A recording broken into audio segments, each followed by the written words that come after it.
আসসালামু আলাইকুম। BBC national Bangla নিউজে আপনাকে স্বাগত। জানিয়ে দেব আমাদের হাতে থাকা সর্বশেষ গুরুত্বপূর্ণ আপডেট। আন্তর্জাতিক সংবাদ। ইসরায়েলের বিমানবন্দরে হামলা, হুতি ও ইরানের বিরুদ্ধে প্রতিশোধের অঙ্গীকার নেতানিয়াহুর। জানিয়ে দেব গাজা ইসরায়েলি বর্বরতা চলছেই, আরও 40 ফিলিস্তিনি নিহত। এবং আরও জানিয়ে দেব 1200 কিলোমিটার দূরে আঘাত হানতে পারবে ইরানের নতুন ক্ষেপণাস্ত্র। এদিকে ভারত ও পাকিস্তান সেনাদের মধ্যে আবারও ব্যাপক গোলাগুলি। সর্বশেষ জানিয়ে দেব পাকিস্তানের যে হাতিয়ার ভারতীয় জেনারেলদের ঘুম কেড়ে নিয়েছে।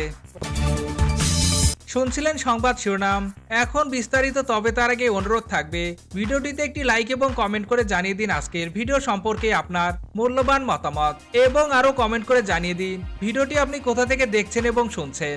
এবং আরো অনুরোধ থাকবে, আপনি যদি আমাদের চ্যানেলটিতে নতুন হয়ে থাকেন তাহলে অবশ্যই চ্যানেলটি সাবস্ক্রাইব করে নিত্য নতুন আপডেট সংবাদ পেতে আমাদের সাথেই থাকুন। বিমানবন্দরে হামলা, হুতি ও ইরানের বিরুদ্ধে প্রতিশোধের অঙ্গীকার নেতানিয়াহুর। ইসরায়েলের প্রধান বিমানবন্দরে ব্যালিস্টিক ক্ষেপণাস্ত্র হামলা চালিয়েছে ইয়েমেনের হুতি বিদ্রোহীরা। এই ঘটনার জেরে হুতি বিদ্রোহী ইরানের বিরুদ্ধে প্রতিশোধ নেওয়ার অঙ্গীকার করেছেন ইসরায়েলি প্রধানমন্ত্রী বেনিয়ামিন নেতানিয়াহু। সোমবার 5 মে ফরাসি বার্তা সংস্থা এএফপি তাদের এক প্রতিবেদনে খবর জানিয়েছে। খবরে বলা হয়, নেতানিয়াহু বলেছেন, হুতি বিদ্রোহীদেরও ইরানকে এই হামলার পরিণতি ভোগ করতে হবে। সামাজিক মাধ্যম টেলিগ্রামে প্রকাশিত ভিডিওতে নেতানিয়াহু বলেন, অতীতেও ইরানের সমর্থন পুষ্ট হুতি বিদ্রোহীদের বিরুদ্ধে ব্যবস্থা নিয়েছে ইসরায়েল এবং ভবিষ্যতে উপযুক্ত ব্যবস্থা নেবে। এক দফায় এই প্রতিশোধমূলক পদক্ষেপ নেওয়া হবে না, বরং বেশ কয়েকবার দফায় প্রতিশোধ নেওয়া হবে, যোগ করেন তিনি। তবে এ বিষয়ে বিস্তারিত কিছু জানাননি ইসরায়েলি নেতা। পরবর্তীতে এক্সে দেয়া পোস্টে নেতানিয়াহু বলেন, নিজেদের পছন্দ অনুযায়ী বেছে নেওয়ার সময় ও অবস্থানকে ইরানকে জবাব দেবে ইসরায়েল। কাতার ভিত্তিক সংবাদ মাধ্যম আল জাজিরা তাদের এক প্রতিবেদনে খবর জানিয়েছে।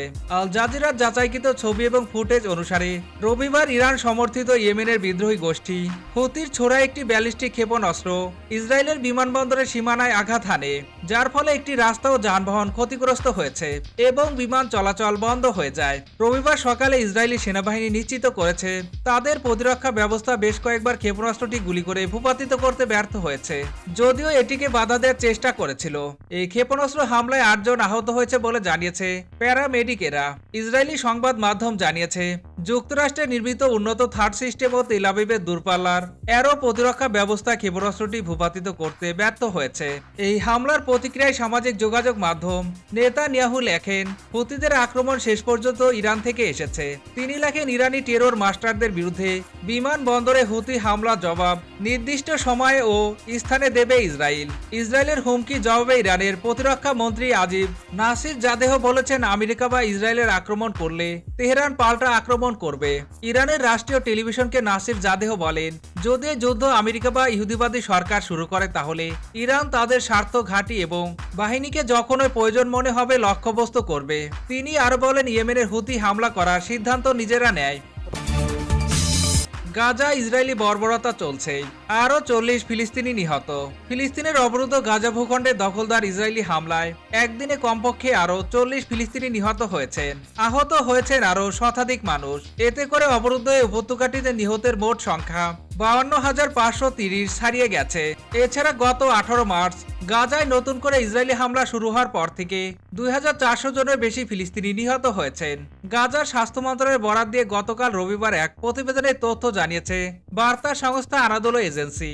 বার্তা সংস্থাটি বলছে, গাজা উপত্যকায় গত 24 ঘন্টা ইসরায়েলি হামলায় কমপক্ষে আরো 40 ফিলিস্তিনি নিহত হয়েছেন, যার ফলে 2023 সালের অক্টোবর থেকে ইসরায়েলের গণহত্যামূলক আগ্রাসনের ভূখণ্ডটিতে মোট মৃতের সংখ্যা বেড়ে 52,535 জনে পৌঁছেছে।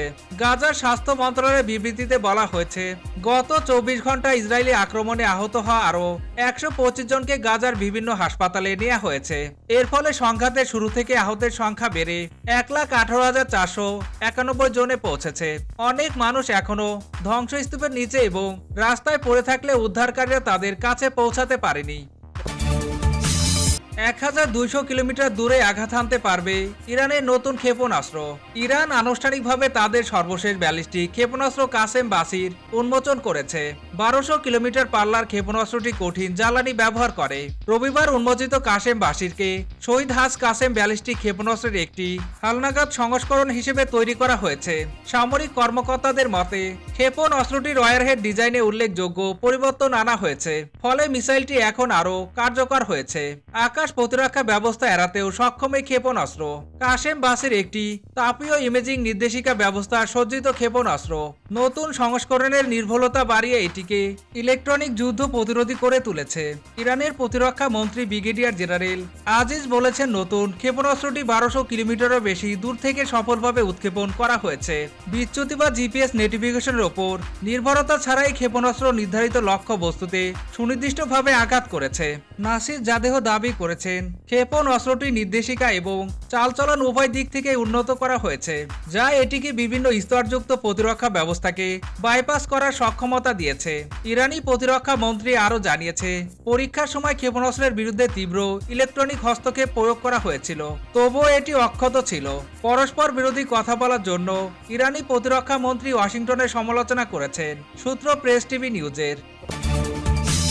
ভারত ও পাকিস্তানের সেনাদের মধ্যে আবারও ব্যাপক গোলাগুলি। ভারত ও পাকিস্তানের সেনাদের মধ্যে আবারও কাশ্মীর সীমান্ত নিয়ন্ত্রণ রেখা এলওসি বরাবর গোলাগুলির ঘটনা ঘটেছে। রবিবার দিবাগত রাতে গোলাগুলির ঘটনা ঘটে, তবে এতে হতাহতের কোনো খবর পাওয়া যায়নি। কাশ্মীর সীমান্তে এ নিয়ে টানা 11 রাত ভারত ও পাকিস্তান সেনাদের মধ্যে গোলাগুলির ঘটনা ঘটল। সোমবার এক প্রতিবেদনে তথ্য জানিয়েছে ভারতীয় সংবাদ মাধ্যম এনডিটিভি। অবশ্য ভারতীয় গণমাধ্যমে গোলাগুলির বিষয়ে বরাবরের মতো পাকিস্তানে দোষারোপ করা হলেও গতকাল রাতের ঘটনায় পাকিস্তানের পক্ষ থেকে বা দেশটির সংবাদ মাধ্যমে এখনো কোনো তথ্য পাওয়া যায়নি। চলমান এই সংঘর্ষের মধ্যে ভারত ও পাকিস্তান পরস্পরে এক একজন সেনাকে আটক করেছে। ভারতের বিএসএফ সদস্য পূর্ণম কুমার সাহু গত 23 এপ্রিল সীমান্ত অতিক্রম করে পাকিস্তানে প্রবেশ করলে তাকে পাকিস্তান রেঞ্জার্স আটক করে।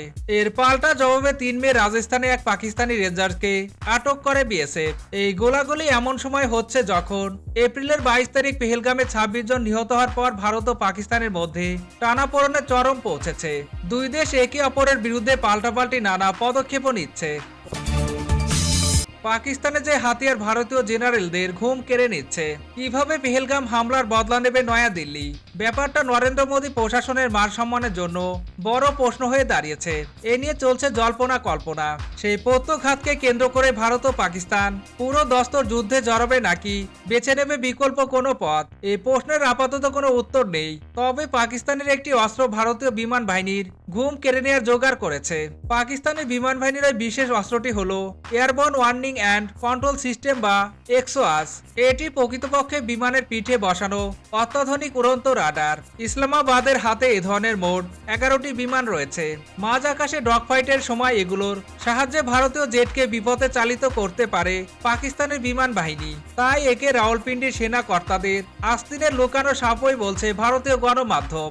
এই রাডারগুলো বিমানগুলোকে মাঝ আকাশে কমান্ড সেন্টার হিসেবে ব্যবহার করে পাকিস্তানি বিমান বাহিনী। সেগুলোতে রয়েছে অতি শক্তিশালী সুইডিশ এয়ার রেডার। প্রতিরক্ষা বিশ্লেষকেরা বিমানগুলিকে ইসলামাবাদের চোখ ও কান বলে উল্লেখ করেছেন। এগুলোর জন্য সীমান্তে পাকিস্তানের নজরদারির ক্ষমতা আরও কয়েক গুণ বৃদ্ধি পেয়েছে। ভারতীয় বিমান বাহিনীর অবসরপ্রাপ্ত অফিসাররা মনে করছেন আওয়াক্স বহরের জন্য কিছুটা হলেও এগিয়ে যাচ্ছে পাকিস্তানের বিমান বাহিনী। এগুলোর নজর এড়িয়ে